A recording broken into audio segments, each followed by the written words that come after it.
with this. Let me continue. I think we're running a little bit behind on time, and it's Friday afternoon. I think no one wants to be here till 8 o'clock tonight. So, I mean, the main reason why I can name on ons, we are live. I can check on my computer, but I think so. Actually, I've closed it. So we see.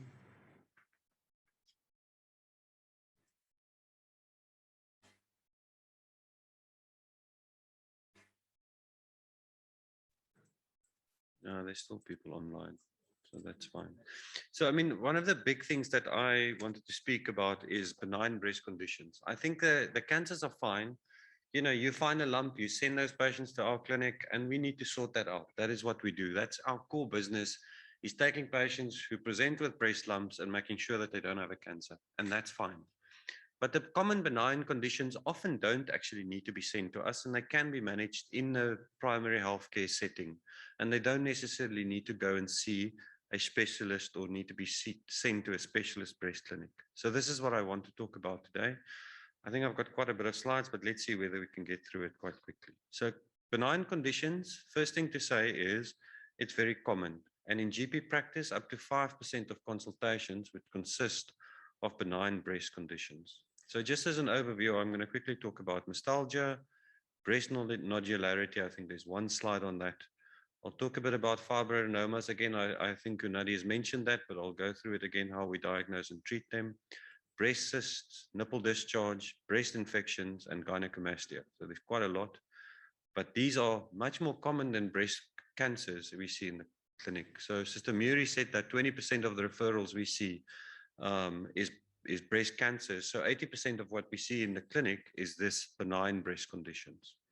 So just as a background, so what does the breast consist of? The breast consists of an epithelial component, and these are the milk ducts and the lobules that produce the breast and transports it to the nipple, and that's what the main reason why the breast is there. Between that breast, there's stromal tissue and fat. The stroma gives sort of consistency to the breast, and the fat, as you get older, the content of fat gets more in the breast, and that's why the breast density decreases over time, and that allows us to do mammograms on patients. So the epithelial and stromal component is under hormonal control, and this is what we see, especially in young patients as they go through their menstrual cycles. There might be areas in the breast that become more prominent and might feel like a thickening or a tender area in the breast. And this is the sort of epithelial and stromal component that is under hormonal control. So it's just a different picture showing mainly the glandular part of the breast here, which is the epithelial component of the breast. So that's the little lobules and ducts that and these lobules and ducts are also very important in terms of breast cancer, because this is where most of the breast cancers actually come from. There is some cancers that develop out of the stroma of the breast, but most of the breast cancers, the classic breast cancers that we see, come out of the ductal tissue, and then some of them out of the lobules. So benign breast conditions is there's this constant overlap between what is physiological and what is pathological. So some conditions, you know, you might feel a lump there, but it could be physiological, and that is just that hormonal change in the breast. And other times, you know, there could be a fibroadenoma, which is considered pathological. So just to start with nostalgia, I don't want to say that nostalgia is the bane of my existence, but you know, nostalgia is a very distressing symptom for patients. So they feel pain in their breasts, and I would say that every woman sometime during her lifetime is going to experience nostalgia. They go to the doctor not because they've got pain in their breast, because I mean, people get headaches all the time. They don't necessarily run to the doctor, but when they have pain in their breasts, it causes fear, and they're worried about a breast cancer, and that is why they go and see their doctor. There's different types of nostalgia. There's cyclical versus non-cyclical, diffuse versus focal. It could be because of hormonal change, you know, oral contraceptive tablets, pregnancy, and it could also include extra mammary pain. So this is something we need to, so that the nostalgia don't actually come from the breast, but it comes from the chest wall, which is related to the breast. So it could be from a muscle that lies behind the breast, or often costochondritis. You know, those patients will come to our clinic. When you touch over their costochondral joints, they'll jump. and they'll say, doctor, that's the pain that I have. And they've got costochondritis. It's got nothing to do with their breast. It's lying behind their breasts. So I don't think that's so important. So I'm going to skip that. So the common causes of non-cyclical mastalgia, and this is on this picture, this is that where it's sort of, there's a constant sort of aching pain that doesn't really go away. And the things that can cause that is cysts, periductal mastitis, stretching of Cooper's ligaments, traumatic fat necrosis, and Mondor's disease. So Mondor's disease is where you have thrombophlebitis of one of the veins in the breast, and you can feel it as a sort of hardened area in the breast, and we just treat that with non-steroidal anti-inflammatories. It's actually quite rare, I must say. Of all the thousands of patients I've seen in that breast clinic, I've maybe seen Mondor's disease less than 10 times if I have to really think hard to think that I've seen someone with Mondor's disease. So I don't think it's very common. But like I said, the fear of a possible cancer is the #1 reason why patients with mastalgia goes to see a doctor. And the rates of breast cancer in patients with mastalgia is the only symptom, and I mean here the only symptom. So they've got no other symptoms. They just say, I've got no lumps or anything. I've just got pain in my breast. Is actually extremely low. It's in the order of 0.2 to 1% of patients with mastalgia that will have a breast cancer. So we certainly do not need to investigate these patients extensively, because 99% of the time you're going to do unnecessary tests on these patients. So that 0.2 is probably in your younger patients, and it will, your risk will increase slightly in your more older patients, but overall the risk is very, very low. So what do we do? Is there any imaging that we do on these patients, and is it indicated? So a mammogram and ultrasound, we only do if the patients are older than 35 and they've got focal mastalgia. So if they've got diffuse mastalgia, their whole breast is painful, or both their breasts are painful, there's no imaging indicated in that patient. So we don't really need to actually see them in our clinic, because we're not going to do anything for them except reassure them. But if they do have focal mastalgia, then we would image those patients. And these patients can now be booked via our website. You can just go in and book a routine mammogram for these patients. So they've got pain in their breast. It's a focal area, just one area in the breast, not diffuse. They are older women. You can book a routine mammogram for these patients. If they're older than 45, the website doesn't allow you to book it when they're younger than, if they're older than 40, it doesn't allow you to book it when they're younger than 40. So I think if there's focal mastalgia in a patient over the 40, we do allow them to go for a mammogram. But really, I mean, that is actually very soft, and they probably don't even need this imaging. There's no imaging indicated in patients under the age of 35 with a normal examination, because the risk is so low. So we don't need to do anything for these patients. We don't really need to see them in our clinic, because we don't biopsy them, we don't image them. We just examine them again and say, oh, there's nothing wrong with your breast, you've got a normal examination. And we explain to them that their risk of breast cancer is extremely low and they don't need to do anything else for it. If anything is to be done, then you can do a targeted ultrasound in these younger patients with very focal mastalgia. We've got the machine, so we sometimes put it on their breasts and have a look around there. There is maybe some therapeutic component to doing that, and they feel better because the machine tells them that there's nothing there. But if they've got a normal examination, that is more than enough. So in terms of treatment, the importance is reassurance. That is the main treatment for mastalgia. So you reassure the patient, and it cannot be overemphasized how important that is in the treatment of breast pain. I usually tell the patients, you don't really need anything. Patients get headaches, and not every patient with a headache needs a CT scan. And it's the same thing with breast mastalgia. Not everyone needs a mammogram. You are fine. Everything is good. There's no problem there. If the clinical examination rules out malignancy, so you've got no symptoms of malignancy, there's no lump, there's no skin changes, there's no worrying nipple discharge, the axillary examination is normal, there's absolutely nothing else. The patient must just be counseled that the possibility of having cancer that is undetected is extremely low. If you really want to do something, there's something called a breast pain chart. I'll show that to you now. They can chart their pain on there, and you can actually see whether it's got a cyclical nature or not. We hardly ever use this, but I've used it for patients before, where they really come back again and again with their pain. So you really need to involve them in their treatment almost and show them how this, what's happening to their pain. If they're smoking, you can tell them to stop smoking. That's probably not going to happen. You can reduce caffeine intake, and you can advise them to wear a good fitting bra. And it is advised in some of the guidelines that they must actually wear their bra at night. They must sleep with their bra. That's what a breast chain pain chart looks like. So every day they just chart there how bad is their pain, and you do that for a 3-month period. But in terms of the management, the pharmacological management, non-steroidals and paracetamol is what we use for these patients. And what is used in the studies that has actually been shown in the randomized controlled trials to be the most effective is topical non-steroidals. We don't have it available in our clinics and also not at the hospital, but it's not that expensive. A tube of Voltaren, I think the last time I checked was like 40 or 50 rand. And they can use that Voltaren gel. It's a 2% formulation that we use, and they put that on their breast every 8 hours, or you can use it every 12 hours. Or otherwise, Liana says she uses the Transact patches in private. So they're more expensive, but they last longer. You put the patch on and it can stay on there for a whole day. And then evening primrose oil.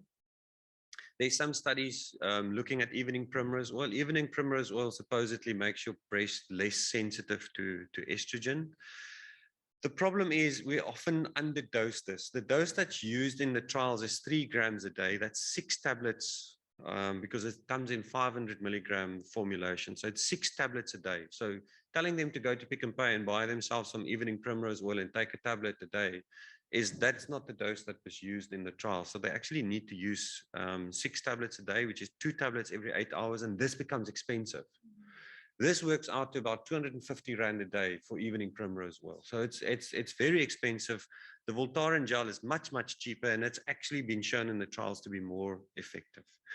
And then tamoxifen, I will almost want to put that in brackets. I've put patients on tamoxifen for mastalgia. There's about 3 patients floating around in the clinic that I've put on tamoxifen.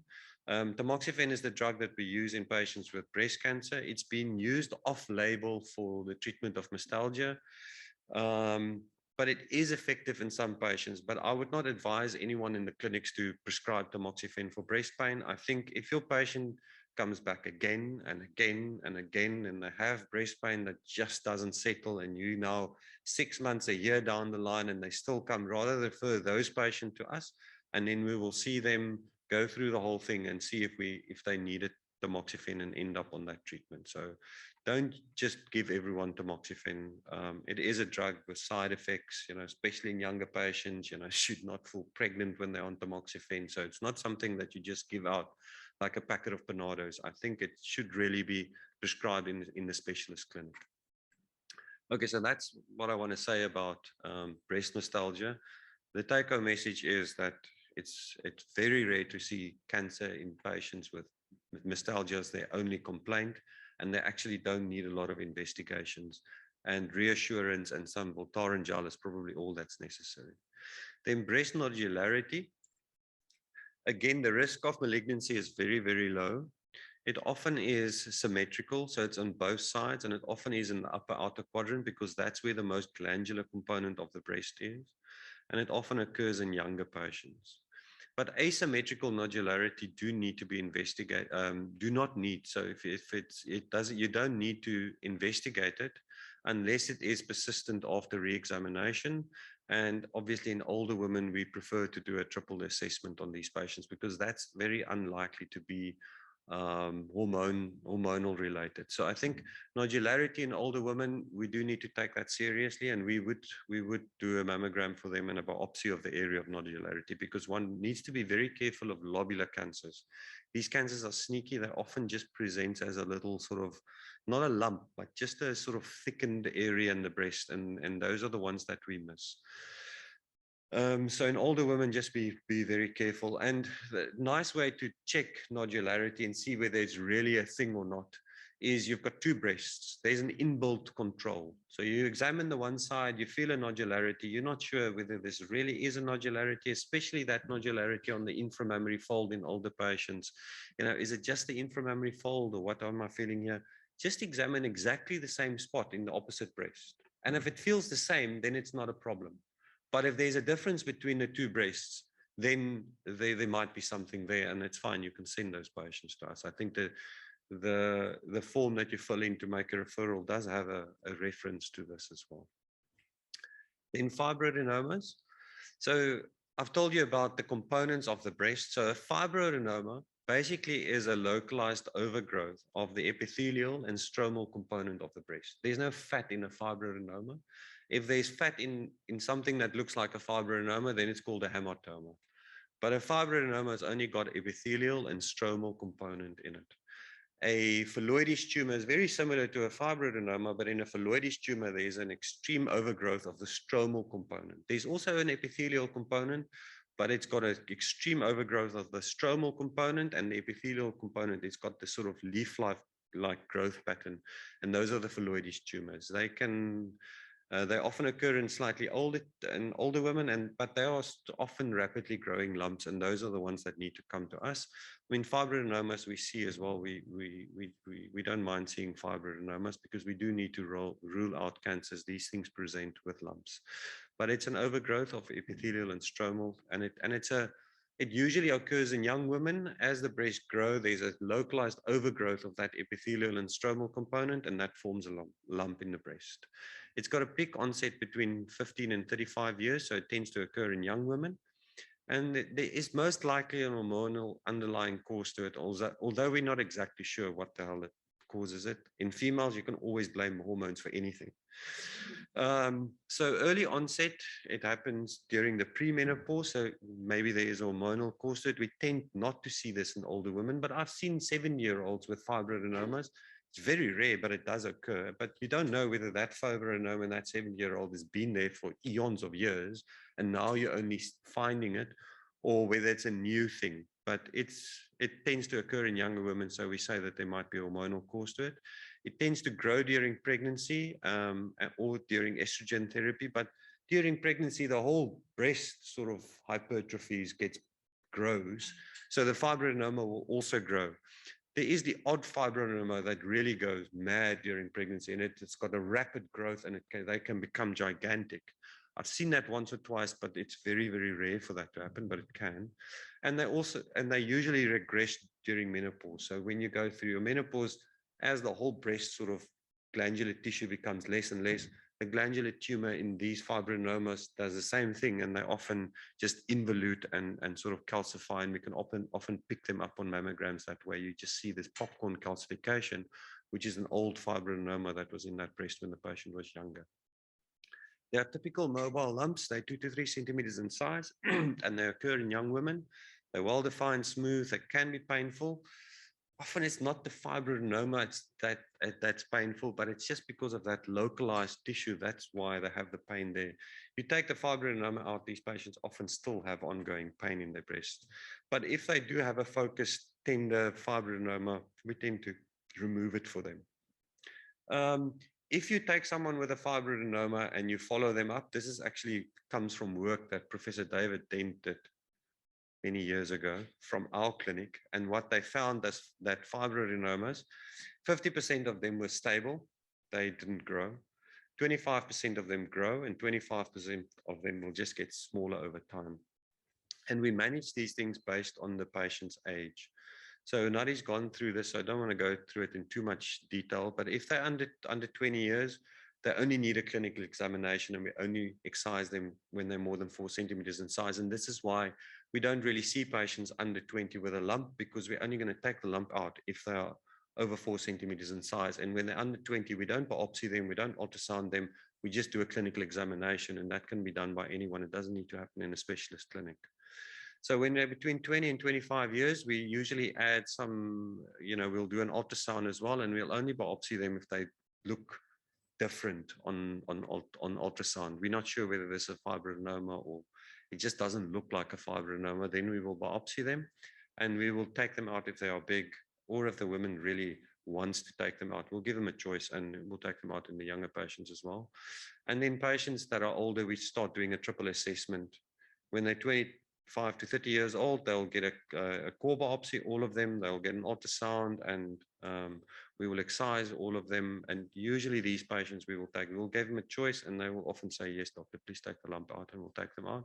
And over 50 is the same assessment, but we will just take all of them out. So we usually advise over 30, we don't leave lumps in patients who are over 30. If we can feel the lump, we usually take all of them out.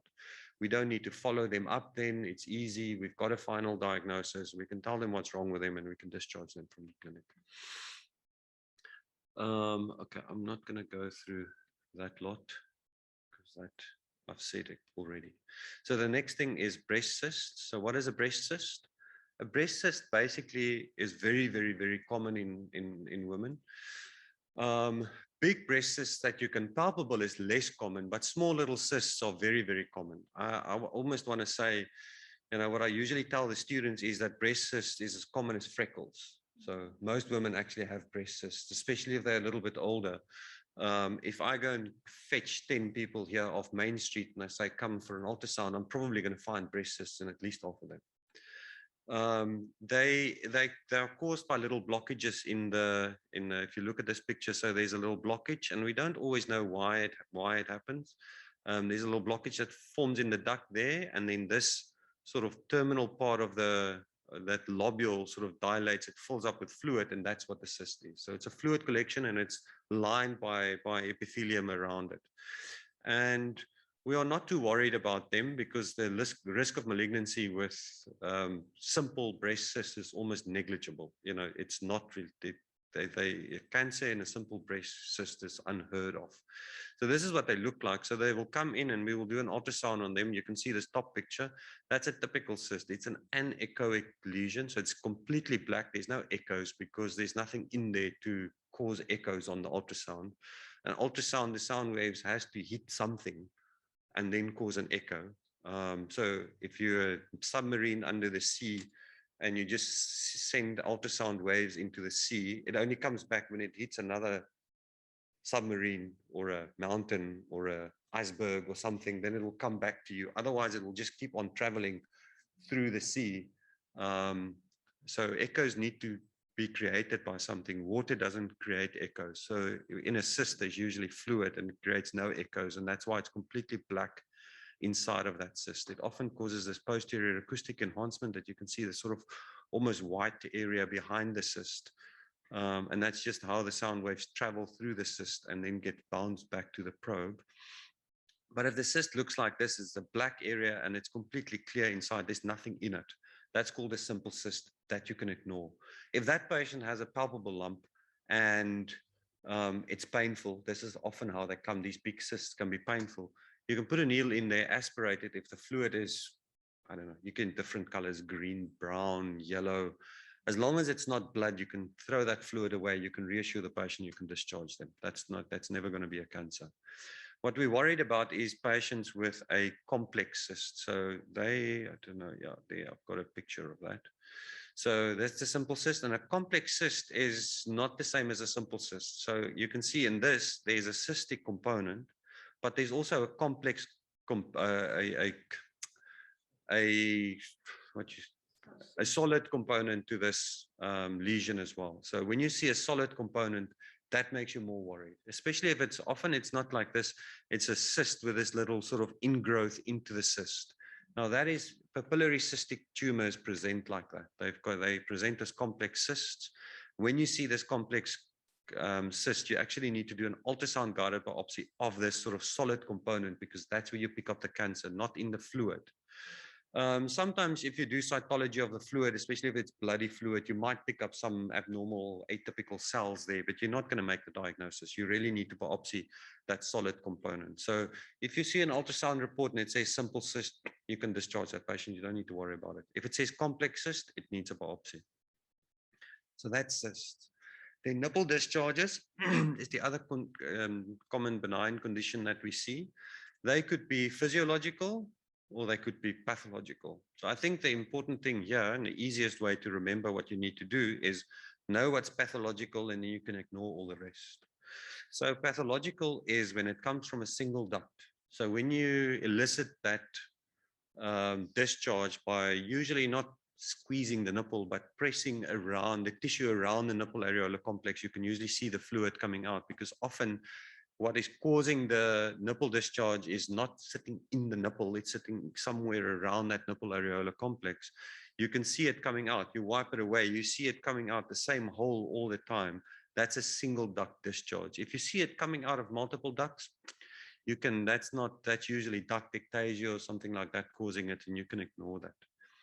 If it's single duct, you need to worry about it. If it's bloody or copious clear fluid, the ones with the copious clear fluid is usually, these patients will often have a period where there was blood in that discharge. So there will be blood, and then it will just look like water coming out, and then they will have a period again where it's pinkish or blood. That's typical of an intraductal papilloma. This is how they present. It's usually unilateral, so it's on one side, single duct, bloody discharge, and it comes out on its own. Patients don't squeeze it, they just see it on their bra, on their nightgowns. Often comes out early in the morning, so they see it on their nightgown in the morning when they wake up. They see that there's some fluid here. And this is pathological. This we need to see in our clinic. We need to investigate this. All the other ones, the ones that comes out as a color and they squeeze and there's a white stuff and it doesn't smell nice, doctor, those things you can forget about that. That's not a problem. You can just explain to them that this is completely physiological and we don't need to investigate it any further. I think if it's like clear milk coming out of someone that is not lactating, maybe that needs a prolactin level, and if that's abnormal, they need to be referred to an endocrinologist. But other than that, they don't really need any treatment or anything done to them. So with these pathological nipple discharge, the two main common things that causes it is something called an intraductal papilloma and duct ectasia. So that duct ectasia is just dilated ducts. It often happens in older women. So they often present with multiple ducts that it comes from, but it can come from just one duct. And they often have this brownish color coming out that can look very much like blood. If you're not sure whether it's blood or not, take some of that fluid that comes out, put a little bit of saline in it, mix it, and stick a dipsticks in it. If there's blood on the dipsticks, then you know it's blood. If there's nothing, then it's not blood. But the intraductal papillomas, this is how they look like. So on this picture, you can see that there's a duct and there's something in it, and there's even some blood flow in that. And that's usually what the intraductal papillomas look like. So we would do an ultrasound guided biopsy of this. And these intraductal papillomas, we would usually go and excise them surgically. And also it could be in a minority of patients, it could be DCIS that's causing this. So DCIS is a cancer that sits inside the ducts. So you don't feel any lumps, and there's a small little cancer sitting inside the milk ducts. And, over time, it's probably going to grow and become a bigger cancer. But for now, it just presents as this nipple discharge. So we do need to investigate these patients with a pathological nipple discharge.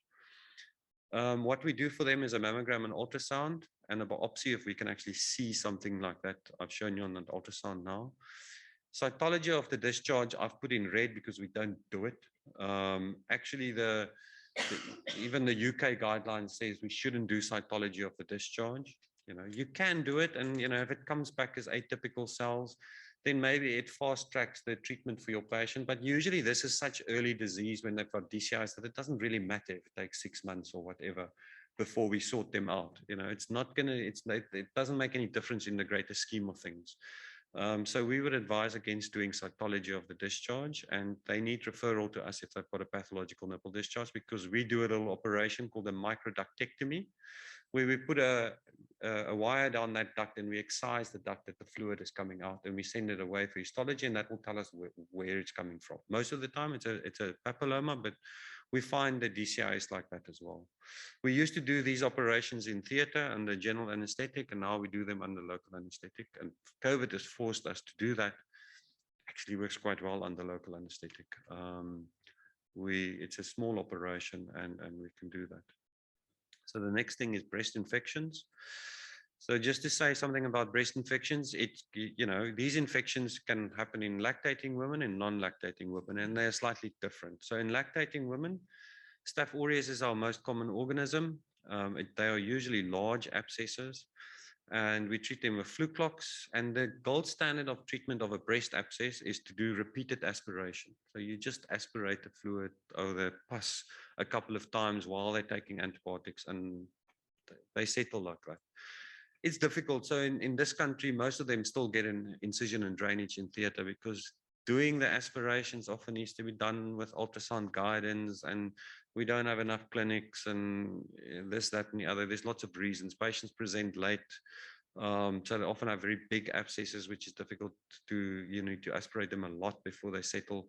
So they often end up with IND, but the standard of treatment of a breast abscess is actually just repeated aspiration. It's not an IND in theater. That repeated aspiration is how breast abscesses should be treated. Then non-lactating breast abscesses, these are usually sort of a zoo of organisms. They are not for often not just Staph aureus, and we treat them with a different antibiotic. They usually get augmentin or coamoxiclav. And you can also treat them with repeated aspirations or IND if it's necessary. But what we shouldn't miss is something like this. So it's a red breast that looks like an inflammation, and it's not. This is called inflammatory breast cancer. And these things can be quite aggressive, and we need to find and treat them early. They are difficult to diagnose. Sometimes we really struggle. You sit with someone, you can see that this breast is red. It's not an infection. The patient's not settling on antibiotics, and we really struggle to make a diagnosis, but we do usually do punch biopsies. We take biopsies of the skin, and often that's where we find these cancers. So if you do have someone with a red breast, you don't have to send them to us because this is an inflammatory breast cancer. You put them on antibiotics and you see them again a week later. And if they're not getting better, then you send them to us because then we need to make sure that this is not an inflammatory breast cancer. They often don't have pain. They just sit with a slightly swollen red breast. And that is, one needs to worry about that. Periductal mastitis is very common. We see quite a lot of patients with periductal mastitis.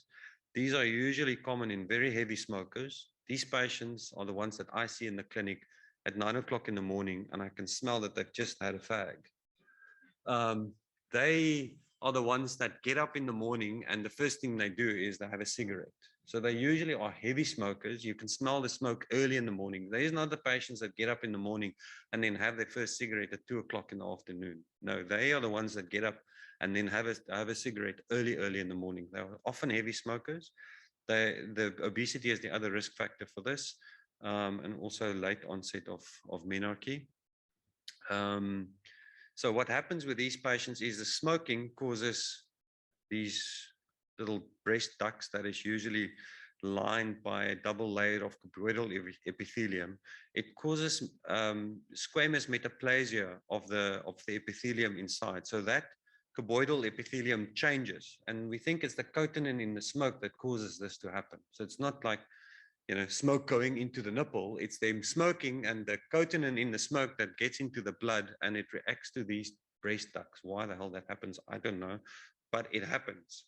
So they get squamous metaplasia of those ducts, and then this squamous metaplasia actually then starts secreting keratin, because that's what these squamous cells do elsewhere in the body.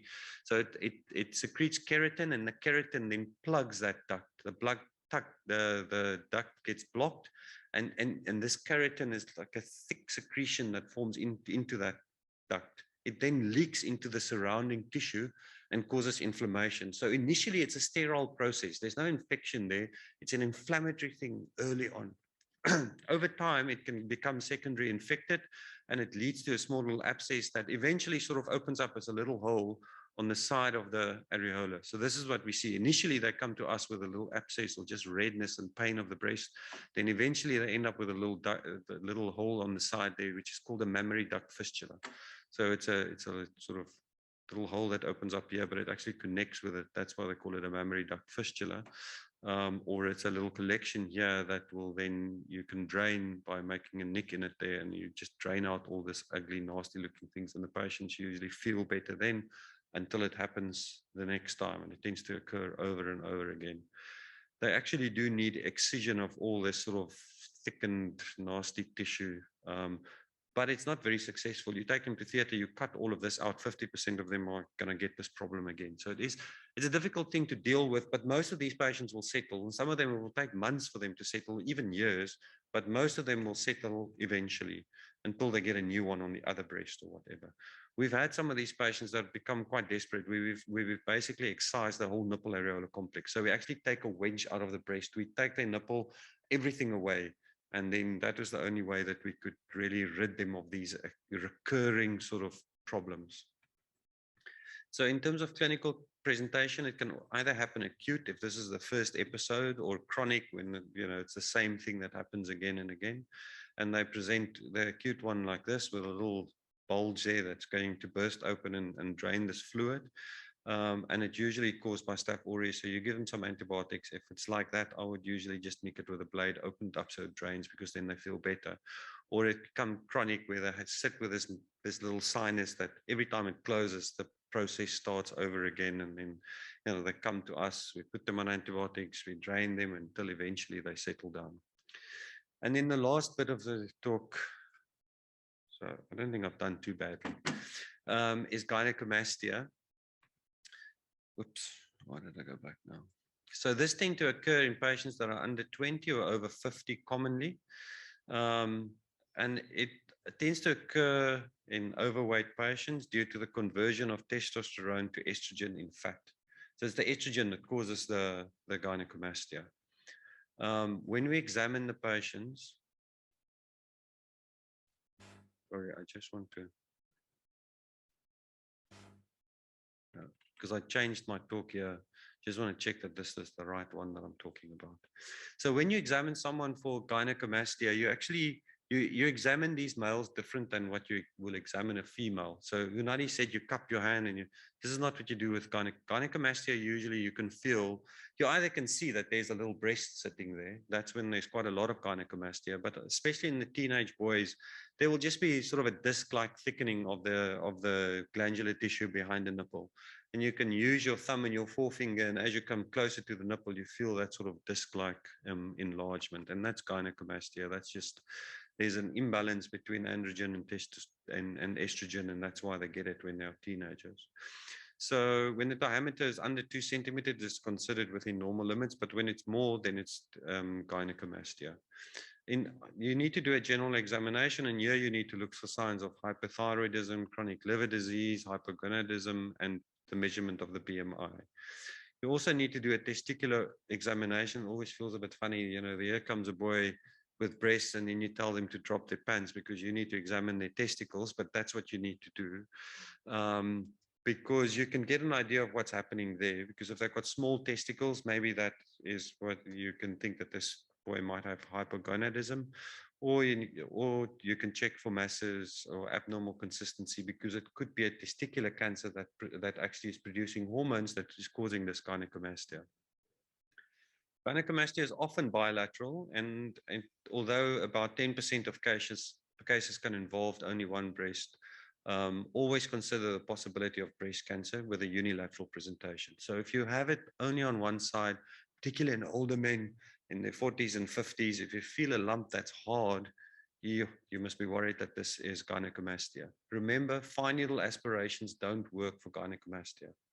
You do a fine needle aspiration of someone with gynecomastia, they often overdiagnose breast cancers. We've had that when we did fine needle aspirations in our clinic. We've had that loads of times. You send a gynecomastia for a fine needle aspiration, they get flagged as having a breast cancer. They get seen by the oncologist. They're told that they've got a breast cancer. Until the next week, we get the core needle biopsy results back, and it says, no, it's not. It's gynecomastia. So fine needles in men look different. They're more cellular than in females, and the cytologists, they overdiagnose cancer in patients with gynecomastia. So I would advise against doing fine needle aspirations in patients with gynecomastia. So I've spoken about this. There's an imbalance between testosterone and estrogen. Okay, so who should we investigate? This is the sort of important bit, I think. So patients with eccentric hard mass, so if there's a hard mass in the breast, always think that this could be a breast cancer.